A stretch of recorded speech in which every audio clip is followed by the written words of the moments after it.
Lavagem cerebral. Ben Shapiro. Guerra contra Deus. No capítulo 11 de Gênesis, a Bíblia fala de um tempo quando a terra tinha uma só língua e um só propósito em comum. Toda a humanidade se estabeleceu em um lugar chamado Sinar. E as pessoas diziam: Eia, edifiquemos para nós uma cidade e uma torre cujo cume toque nos céus. E nós, uma cidade, façamo-nos um nome. Então eles começaram a construir uma torre que alcançaria os céus e esperavam desafiar o próprio Deus. E Deus olhou para a cidade e para a torre e disse: Eis que o povo é um, e todos têm uma mesma língua. E isto é o que começam a fazer. E Deus os dispersou de lá por toda a face da terra. E eles cessaram de construir a cidade. O nome da cidade e da torre era Babel. O sistema universitário é a nova Babel. Os professores de esquerda esperam construir uma torre intelectual que alcance os céus para desafiar o próprio Deus. Eles tomam a religião institucional, lançam-na no lamaçal e então atiram dardos inflamados contra sua carcaça pútrida. Feito isso, então, passam a decretar julgamentos morais sobre toda a humanidade, como se ter um doutorado lhes conferisse alguma espécie de transcendência da sabedoria moral. O desejo deles é destruir a moralidade bíblica e substituí-la por alguma outra coisa moral de sua própria escolha. Eles buscam promover uma moralidade degradante. Sem Deus não existe certo ou errado, bem ou mal. Qualquer coisa serve.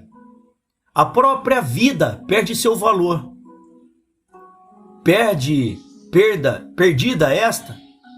Perda esta que enfraquece a sociedade. Em resumo, os Estados Unidos transformaram-se na França. O que esses docentes querem é uma jihad, uma guerra santa contra Deus, uma cruzada contra a moralidade tradicional. E seus campos de batalha são as salas cheias de civis inocentes.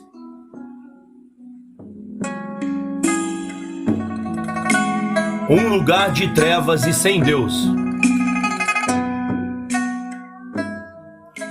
É algo tremendo ter professores em volta para iluminar o aluno em direção à falta de propósito existencial. Deus não existe, brada o professor universitário de esquerda. Ou ainda que exista, não se relaciona com o mundo. A vida não tem significado e não há regras. O homem usurpa o lugar de Deus. Peter Singer, professor da Universidade de Princeton, dissemina a seguinte lorota: Se não fizéssemos o papel de Deus, então quem o faria? Parece-me haver três possibilidades. Existe um Deus, mas ele não se importa com o mal nem com o sofrimento.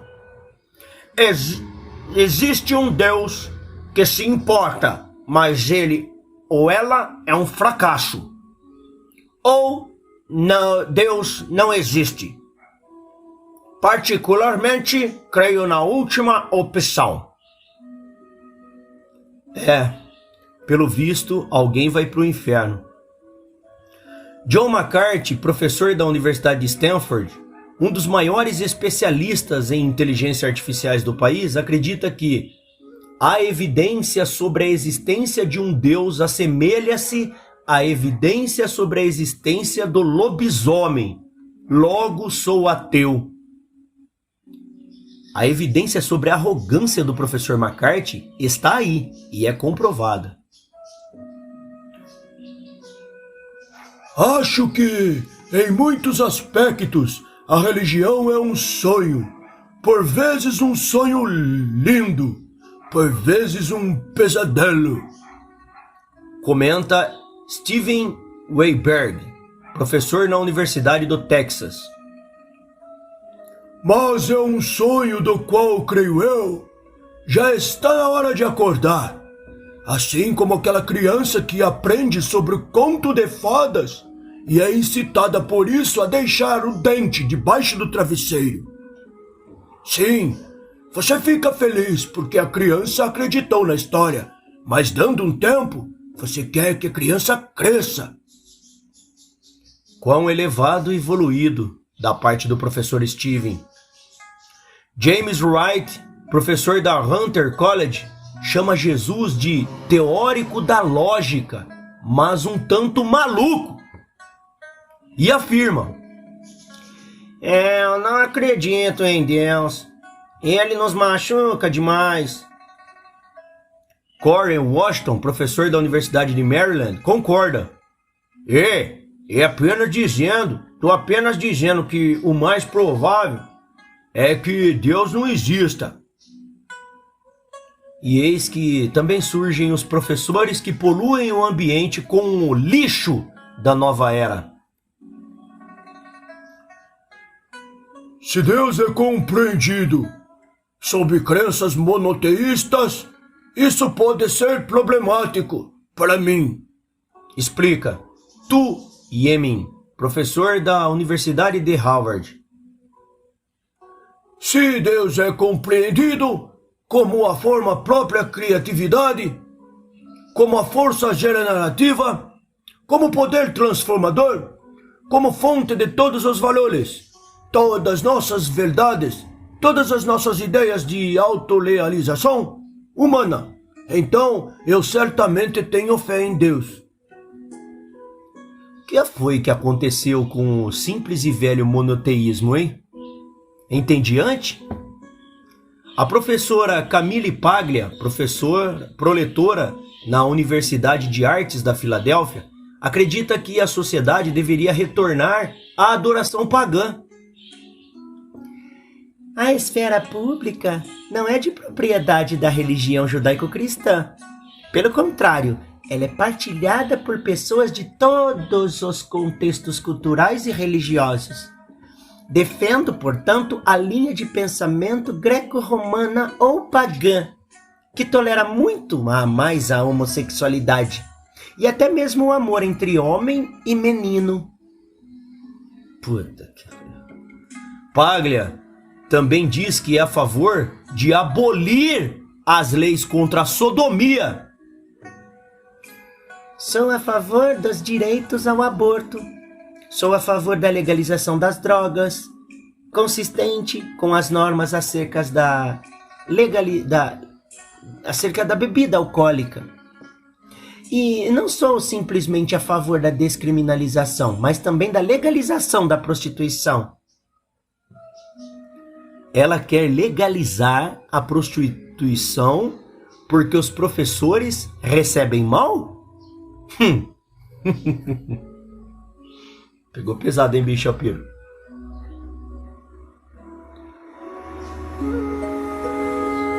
Condenando a religião institucional.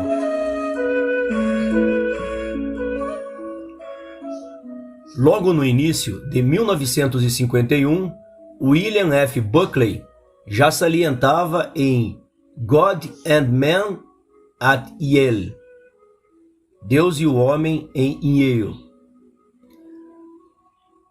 obra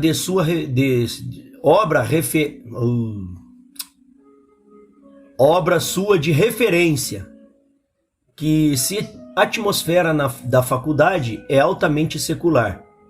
Seus membros influentes do corpo docente tendem a desencorajar inclinações religiosas ou persuadir o aluno de que o cristianismo é nada mais do que medo de fantasmas ou bruxaria do século XXI, a política universitária transforma-se, e corretamente, numa preocupação para aqueles pais e universitários que julgam a fé cristã ativa como uma força poderosa para o bem e para a felicidade pessoal. Se o temor das universidades contrária à religião já era tão fundamentado naquela época, os mesmos medos são 1000 vezes mais legítimos agora. O professor universitário de esquerda odeia a Deus e repudia ainda mais a religião institucional.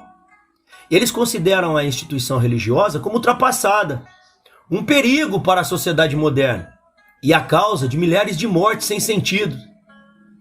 Eles dizem que a religião é uma brincadeira de criança e que o homem ele usa para cegar a si mesmo quanto à sua mortalidade. Apenas 1 de 5 professores frequenta cultos religiosos uma vez por semana, comparados a 40% do público geral. 48% dos professores afirmam que raramente ou nunca frequentam um culto religioso.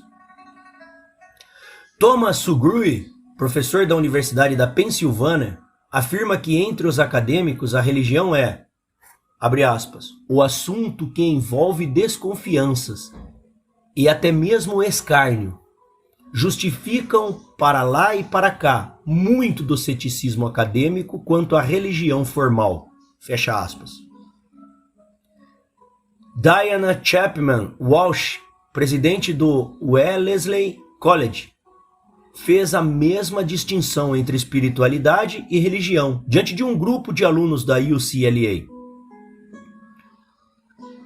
A religião é algo talvez que possamos viver sem tranquilidade. Ô pessoal, vocês me desculpem, eu tô enxergando tudo torto hoje. Deixa eu arrumar meu óculos aqui. Vamos lá. Frase da Diana Chapman Walsh. A religião é algo que talvez possamos viver sem, tranquilamente, disse aos alunos. Ela definiu espiritualidade como amor, compaixão e perdão, asseverando que a espiritualidade não envolve fé. Obrigado, Flor. E eis que o professor Peter Singer ataca novamente, chamando os valores judaicos cristãos de o maior obstáculo aos direitos dos animais. Uma das coisas que mais causa problema para o movimento animal é a forte tensão do cristianismo fundamentalista, que perpetua uma enorme lacuna entre humanos e animais. Palavras pouco surpreendentes vindas de um professor famoso que defende a bestialidade e o assassinato de crianças severamente desfiguradas. Então, como seu colega esquerdista Paul Ehrlich, que por vezes se transforma num especialista em religião, explica o papel da religião no mundo? Explica aí. A religião ainda hoje retém a posição das elites ao, por exemplo, justificar pobreza e a riqueza como expressões da vontade de Deus. Na verdade, eu mesmo uso a religião para justificar a perspicácia como expressão da vontade de Deus. Tenho certeza de que Deus tem um motivo para fazer de Ehrlich um idiota balbuciante. Yoshua Moldavin fez uma observação antirreligiosa em uma de suas obras, em uma de suas aulas de geografia, onde rotulou o cristianismo como política prejudicial, porque sua doutrina diz que a terra é para ser usada. Talvez ele esteja certo. Não nos cabe usar a terra, deveríamos, pelo contrário, adorá-la e nutri-la com sacrifícios humanos. O professor Brunk, da UCLA, afirmou durante uma aula de biologia que tive que A Origem das Espécies de Charles Darwin foi um livro mais influente já escrito pelo homem. Quando o aluno lhe perguntou sobre a Bíblia, ele respondeu: textos religiosos não contam, porque são invariavelmente de autores diversos. Da última vez que dei uma olhada, Deus não é autores diversos. Richard Florey, professor na Biola University, e Donald Miller, professor na Universidade do Sul da Califórnia, juntaram-se para produzir uma apresentação sobre o futuro do cristianismo. Florey e Miller chegaram à conclusão de que focar nas verdades bíblicas levaria o cristianismo ao caminho da destruição. A ideia é,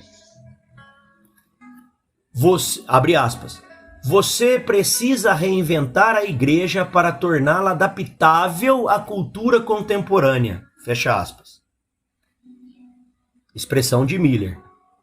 A parte em que os dois exibiram tentativas de conversão mediante ensinos bíblicos é marcada de desdém.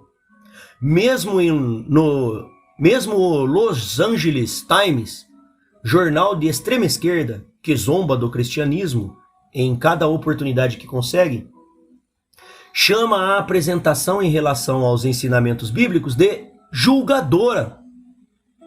Se o Los Angeles Times chama a exibição antibíblica de julgadora, pode apostar a própria vida que foi um aglomerado de discursos de anticristãos. Religião da paz.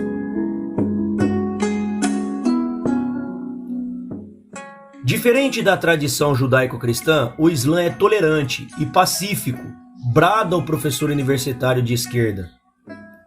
Afinal, o Islã significa paz, certo? Na verdade não. A tradução literal é submissão. Mas esses professores amam fechar os olhos.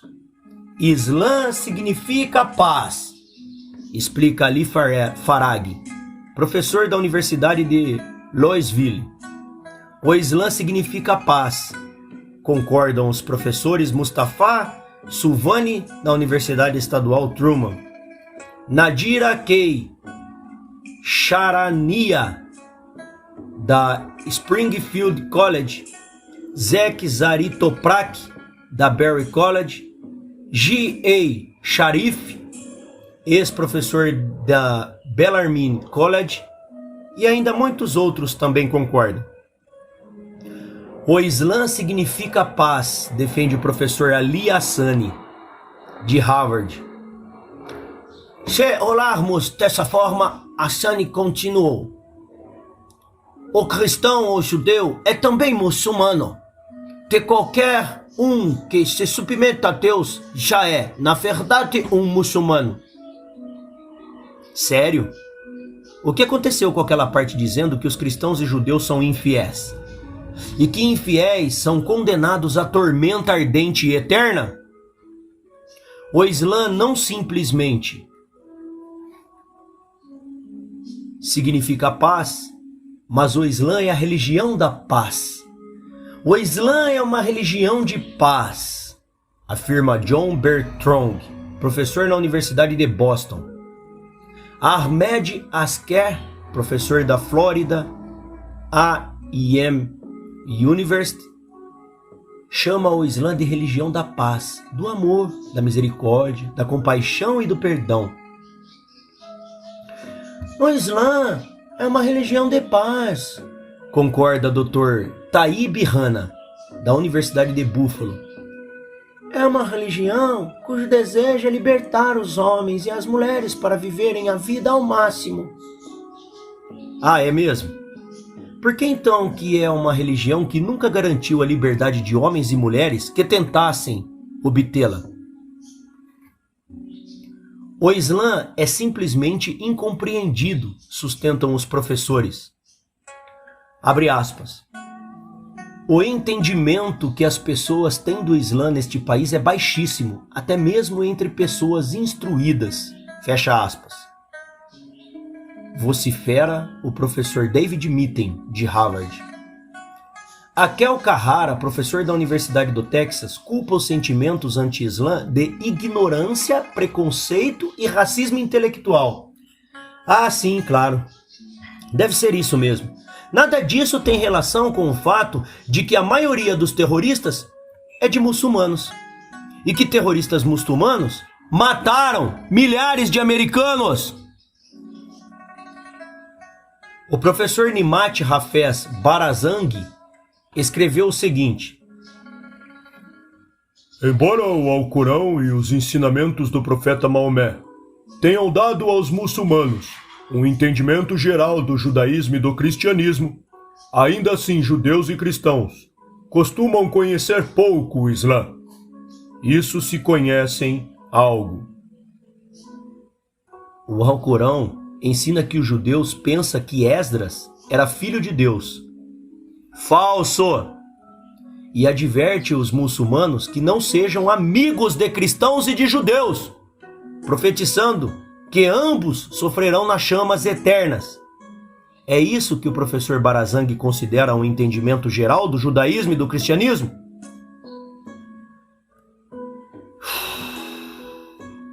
Da mesma forma, o Islã não é inerte. Na verdade, Islã quer dizer progresso, ou algo do tipo. O Islã se move adiante e progride em autoconhecimento, diz o professor Gerhard Boering, de Yale. Akbar Ahmed, professor da Princeton, chama o Islã de a terceira religião dos Estados Unidos e diz que ela é uma das religiões mais incompreendidas do mundo. Quantos sabem? Ele pergunta. Que os maiores nomes de Deus no Islã são compaixão e misericórdia? Seria bom saber disso. Seria bom saber também quando os cristãos e judeus estiveram queimando.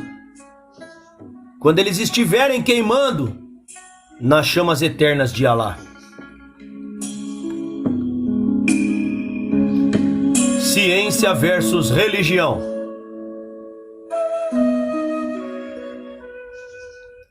A maioria dos cristãos e dos judeus acredita que não há conflito implícito entre ciência e religião.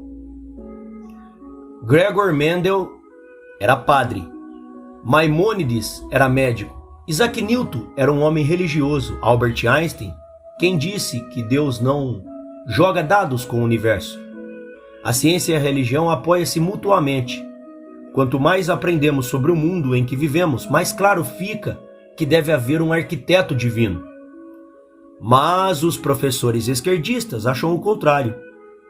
A ciência e a religião estão em completo desacordo, uma com a outra. Deus não é arquiteto e mestre. Tudo é acidente. David Krupp, professor da Windward Community College, usa as seguintes palavras: assim que a pessoa começa a trazer conceitos religiosos para a conversa, a ciência vira bagunça. Talvez a dicotomia percebida entre a ciência e a religião explique a falta de fé entre o corpo docente e científico. Enquanto a porcentagem de americanos que acreditam em Deus continua entre 85% e 95%, a porcentagem de cientistas que acreditam em Deus é menor, de que 40%. A principal batalha entre ciência e religião acontece no campo da biologia evolucionista, onde esses professores demonizam os criacionistas como relíquias arcaicas da Idade das Trevas. Eles bradam que o criacionismo não é só errado, mas um pecado intelectual.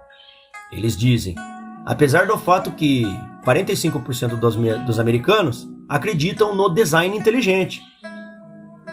Em determinado texto que eu tive de ler para uma aula de biologia na UCLA, li o seguinte, abre aspas: são muitas as adaptações melhor explicadas pela seleção natural do que pelo design de Deus, uma vez que ele provavelmente não teria feito melhor, fecha aspas.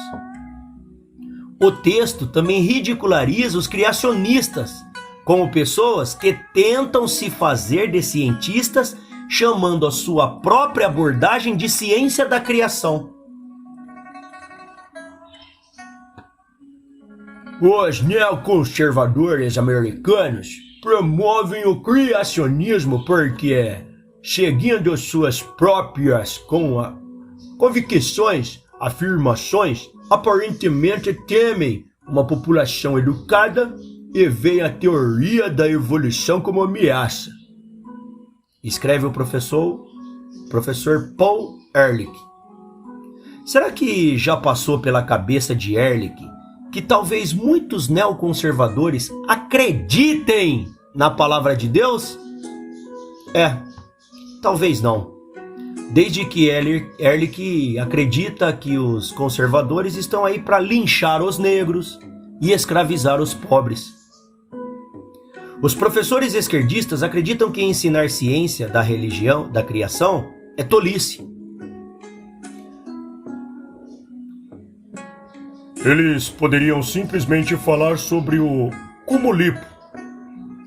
O cântico da criação havaiana, zomba Pauline Chin, professor da Universidade do Havaí.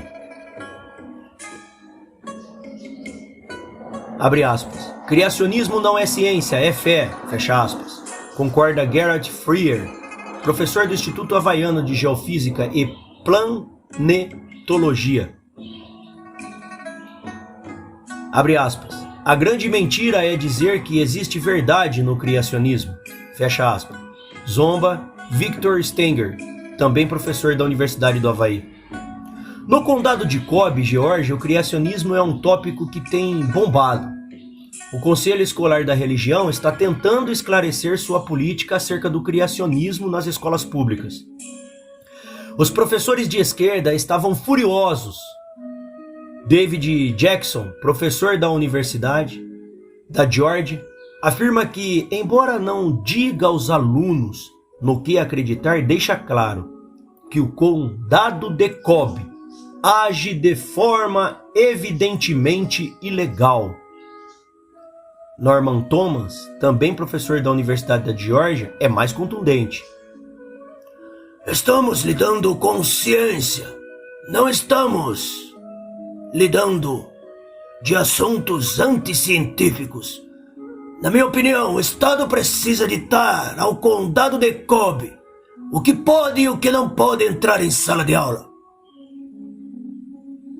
A Patrick Henry University, na Virgínia, não recebeu acreditação pela American Academy of Liberal Education, Academia Americana de Educação Liberal, AALA, porque mantém o criacionismo em sua grade curricular. Apesar de satisfazer todos os demais critérios e afirmar-se abertamente cristã, a AALE recusou sua acreditação. Mike Ferris, presidente da instituição universitária, chama a decisão de discriminação baseada em ponto de vista e ideologia, e afirmou que a AALE queria forçá-los a ensinar aquilo que querem que ensinemos. E ele está certo. Se a instituição não ensina pelo viés esquerdista, o establishment da educação simplesmente a impede de funcionar. Kevin Haley, professor da Central Oregon Community College, foi demitido do cargo por supostamente ensinar o evolucionismo em pé de igualdade com o criacionismo. Haley negou as acusações. Eu sou criacionista e também sou cientista. Portanto, não sinto dificuldades ao ensinar o evolucionismo, explica Haley. Assim como ensino o criacionismo, tento ser justo em sala de aula, não ensinando as coisas como se estivessem dando um tiro no escuro. Suponhamos por um instante que Haley de fato tivesse ensinado o criacionismo, bem como o evolucionismo. Certo. E o que há de errado nisso? O professor pode ensinar homossexualismo, marxismo, uma religião circular, anti-americanismo, mas basta mencionar Deus que já perde o emprego. Barbaridade. Cristãos não precisam se candidatar. Ron Brown, um dos técnicos do time de futebol americano do Nebraska, foi entrevistado em 2002 para um cargo de técnico principal de Stanford. Brown tem um histórico magnífico em seus 17 anos em Nebraska. Nesse período, 26 de seus pupilos foram jogar na National Football League, NFL. Brown é negro. Ele parecia se encaixar perfeitamente no sistema. Havia só um probleminha. Brown é cristão praticante. E esse foi o empecilho. O diretor atlético assistente do time de Stanford, Alan Glenn, disse que a religião de Brown era definitivamente algo a ser considerado. Somos uma comunidade muito diversificada, com ex-alunos diversificados. Qualquer coisa que se sobressaia tanto é algo a ser considerado. Especificamente falando, Stanford fechou-lhe as portas porque Brown acredita na proibição bíblica do homossexualismo. Nas palavras de Brown para descrever a discriminação sofrida: se eu tivesse sido discriminado por ser negro, eles jamais diriam aquilo, mas eles não viram problema no que disseram, porque o problema comigo era a minha crença cristã. Fecha aspas. A história de Brown não é atípica. Cristãos são repelidos das universidades, demitidos e ridicularizados por causa da religião cristã. O Dr. Troy Thompson conta uma história sobre seu tempo na Wayne State University, onde cursou medicina. Nas palavras de Thompson: nossa classe convidou o Dr. Jack Kevorkian para vir nos falar sobre as suas práticas. Naquele tempo eles as chamavam de medicídio. Ele falou para levantar a mão quem considerasse o aborto antiético. Fui o único a levantar a mão. Kevorkian então apontou direto para mim e disse à classe: levanta a mão se você acha que aquele homem é um fanático religioso e nunca será um médico verdadeiro. Aonde estava o suposto professor durante tudo isso? Fazendo eutanásia em um dos alunos? Na Universidade DePaul, instituição metodista, a professora Janice Price foi vítima de mais outro ataque anticristão, sob as mãos da administração universitária.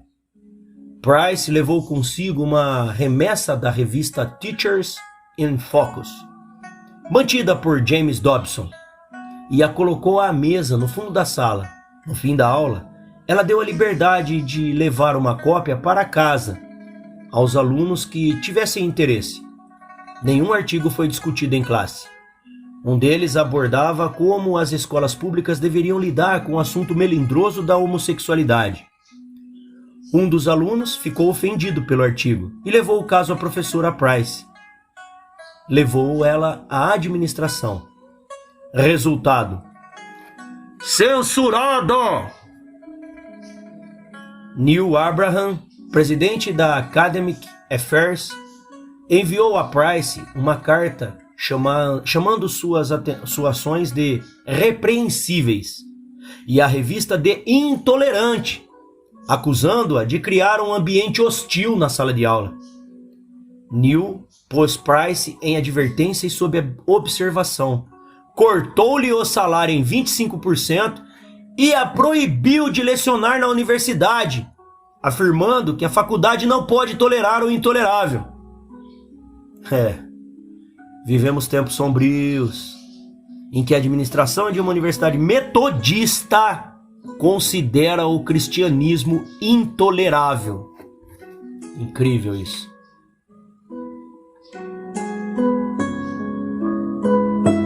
Desculpe, mas qual o seu nome mesmo? Todo ano, geralmente no fim do primeiro semestre, estreia um filme sobre a vida universitária. A maioria deles incluem algum tipo de lição de vida que a personagem principal aprende ao final. Para muitos, o clímax do filme acontece durante as últimas semanas letivas. Cada filme, porém, e sem exceção, exibe padrões sexuais luxuriosos dentro do ambiente universitário. Generalização? Talvez. Acontece com frequência? Com certeza. Há anos, grupos religiosos têm confrontado esse tipo de postura, imputando a culpa dessa promiscuidade, sobretudo, aos dormitórios universitários mistos. Mas as universidades insistem em defender o regime misto em suas instalações, afirmando que a promiscuidade, resultado do contato entre os sexos, é normal e saudável. Uma pesquisa feita pelo Independent Women's Forum com mais de 1.000 universitárias mostrou que 40% delas já admitiram ter ficado encontro com os fins impessoalmente sexuais, variando de beijos a intimidades, depois do qual a mulher não mais esperaria ter contato com seu parceiro. 10% dessas mulheres admitiram ter ficado mais do que 6 vezes. Janet Finney, diretora adjunta do McCosh Health Center de Princeton, declarou-se surpresa pelo número de alunos universitários que se tornaram amigos de pessoas por causa da intimidade, em vez de interesses compartilhados. É provável que o mesmo possa ser dito acerca das relações sexuais. Ao invés de chocada pelas estatísticas, Fernandes Kelly, professora em Princeton, ficou feliz, desde que ela discorda dos moralistas, afirmando que os jovens não deveriam ter experiências sexuais. Em 1998, 5 alunos judeus ortodoxos processaram a Universidade de Yale pelo direito de morar fora da universidade, depois de serem forçados a morar em dormitórios mistos, onde a maioria dos alunos usavam banheiros e chuveiros de regime misto, havendo manuais de sexo e camisinha abertamente disponíveis, além de, no caso dos calouros, palestras obrigatórias sobre sexo seguro.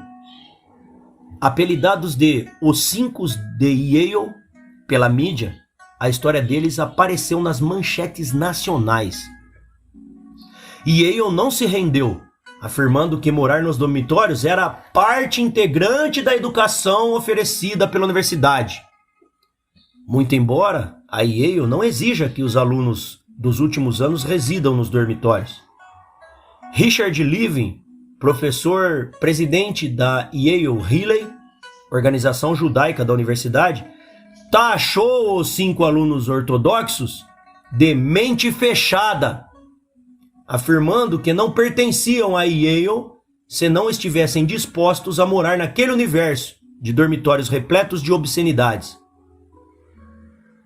Por que entrar em uma universidade como esta, se você não está disposto a abrir a mente para as novas ideias, as novas perspectivas? Ele perguntou. Esse não é um lugar onde pessoas que se fecham para o mundo conseguem se desenvolver. Resumo da história. A universidade pediu que os alunos escolhessem entre a moralidade pessoal ou a educação de Yale. A moral venceu. Os alunos pagaram por alojamentos separados e moraram fora da universidade. Lembro que certa vez conversei com uma conhecida na universidade. Ambos estávamos numa reunião com outros colegas judeus. Por algum motivo, a moça decidiu anunciar diante de todo o grupo que recentemente ela havia namorado um muçulmano. Lembrem-se, ela é judia. Uma vez que a lei judaica proíbe casamento transcultural, seu comentário espontâneo me irritou. Por que você estava saindo com um rapaz que não é judeu? Eu perguntei. Bom, eu não sabia que ele não era judeu. Por quanto tempo você saiu com ele? Mais ou menos uns 3 meses. E você não sabia que ele não é judeu? Exato. E como isso foi acontecer?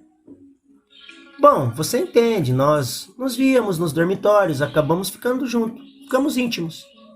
E então nós meio que, bom, você entende, né? Simplesmente aconteceu. Naquele momento, o clima já estava pesado. Então quer dizer que você dormiu com um sujeito sem nem mesmo saber a religião dele. Da próxima vez, talvez seja um pouco mais responsável, ao menos, saber o nome do cidadão, esbravejei. Mas sabe que é assim que funciona dentro dos dormitórios? Ela retrucou.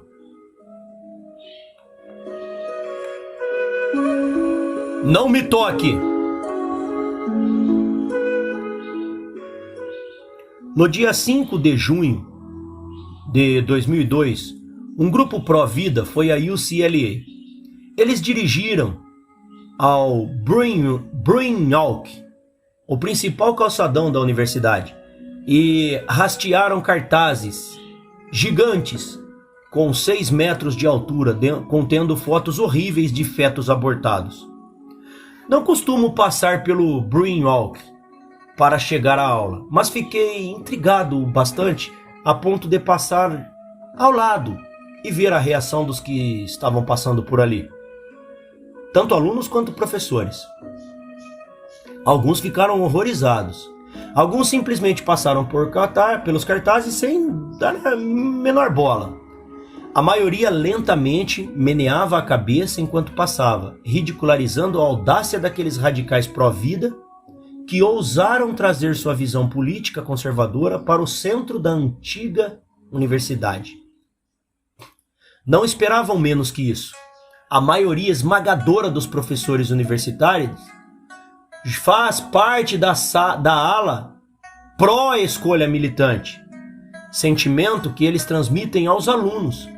99% dos professores da Ivy League se opõem à proibição legal do aborto.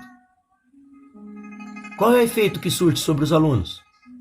Em 1996, a organização de pesquisa Gallup indicou que 47% das mulheres eram pró-vidas, até concluírem o ensino médio, porcentagem que caía para 24%, depois que se formavam no ensino universitário.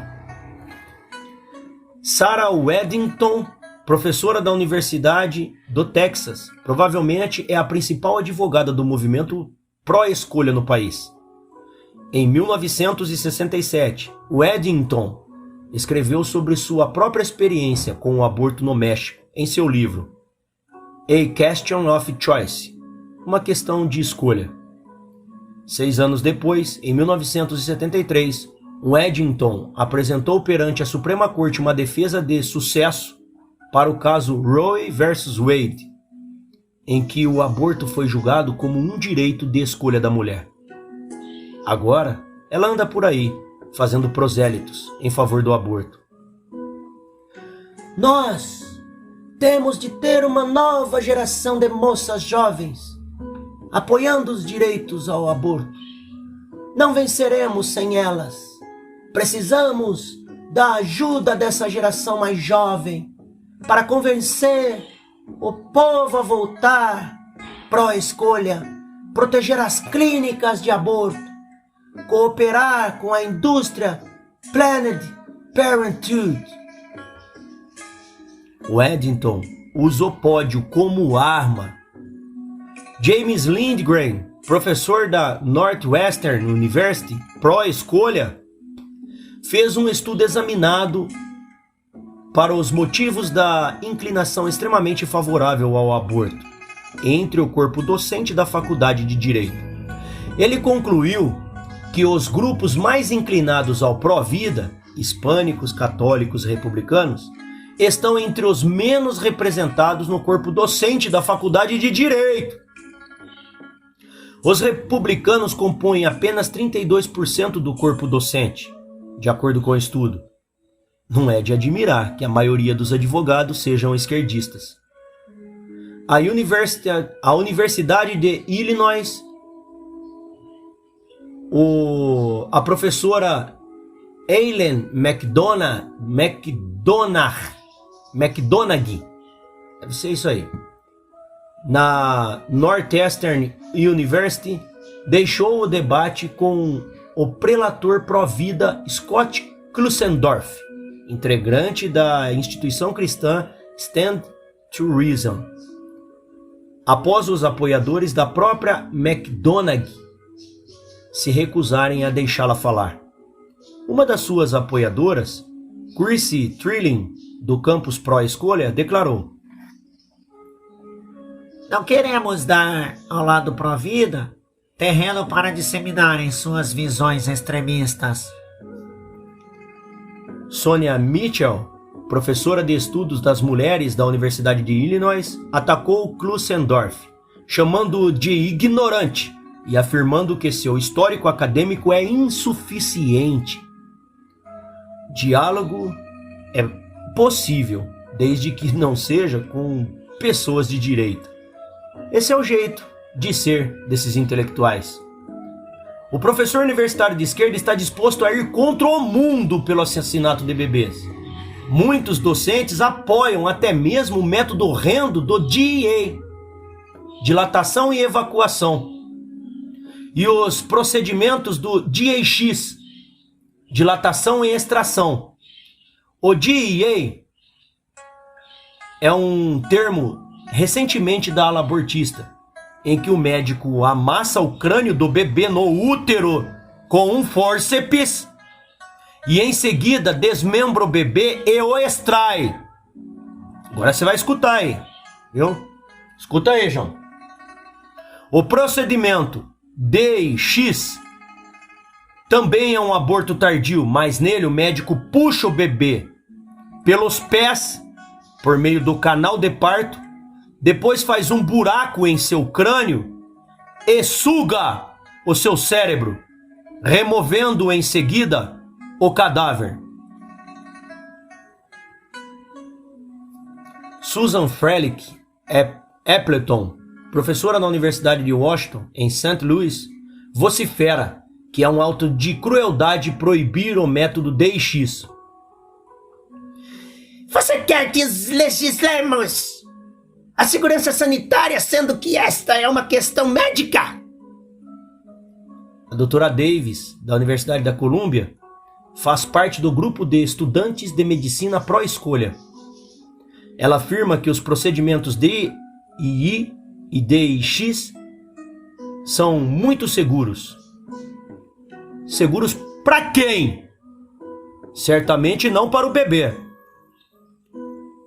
Mary Mahowald, professora na Universidade de Chicago, acredita que as percepções americanas sobre o DIX são ofuscadas por influências externas. Ah, tá. A mídia tem exagerado a ocorrência de acidentes e assim provocados uma visão que médicos instruídos e experientes certamente desafiariam. O direito de escolha da mulher vem antes e está acima de tudo, ainda que isso signifique esmagar o crânio de uma criança viva, sugar seu cérebro e despejá-lo numa bacia.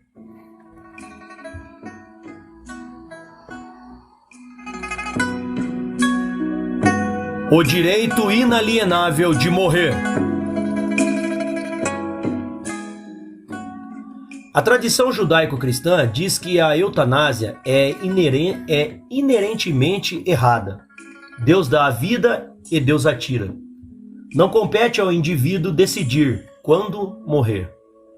No ritual judaico, na verdade, os judeus devem pronunciar bênção quando ouvem sobre a morte de alguém. Bendito seja o verdadeiro juiz, demonstrando que a realidade da vida e da morte sempre está nas mãos de Deus. Para o professor esquerdista, no entanto, a vida humana não é divina e, portanto, o homem pode tirá-la quando quiser. A parte de uma autoridade mais elevada para a qual prestar contas, a vida pertence somente àquele que a possui, e é ele próprio quem decide se lhe dá ou não o seu fim.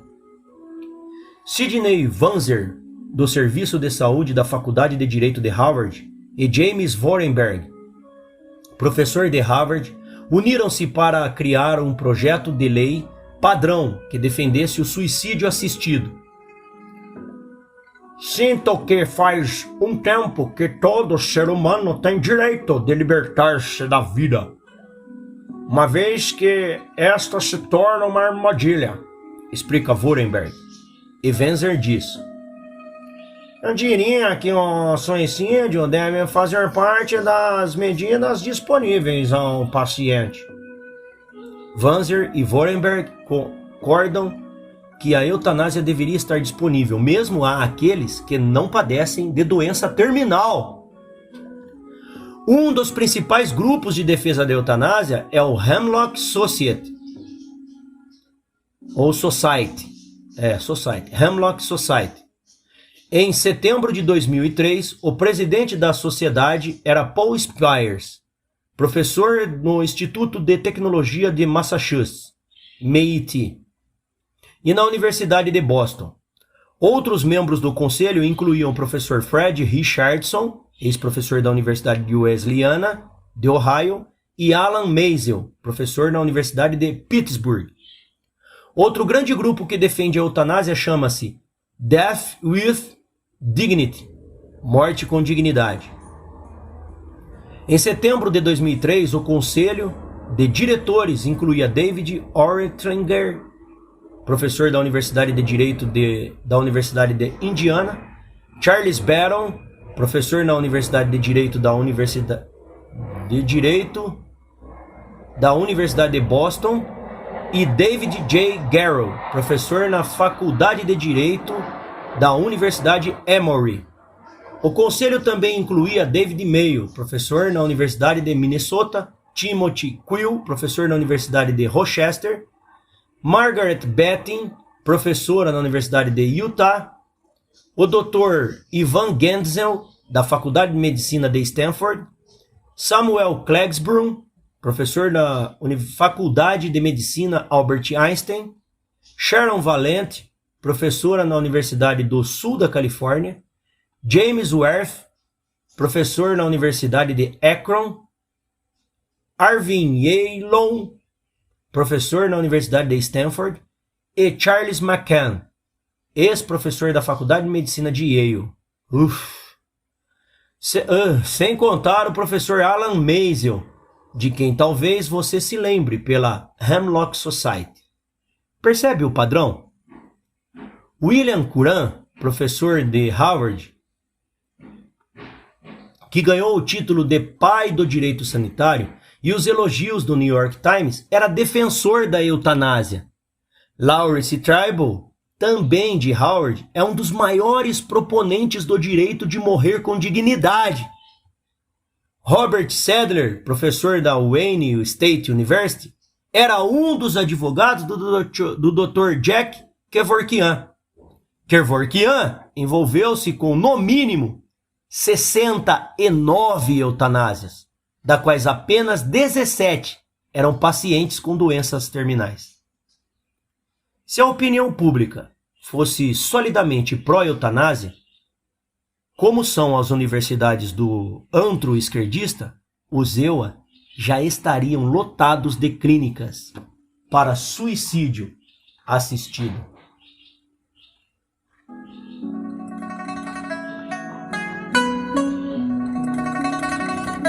E haja trevas.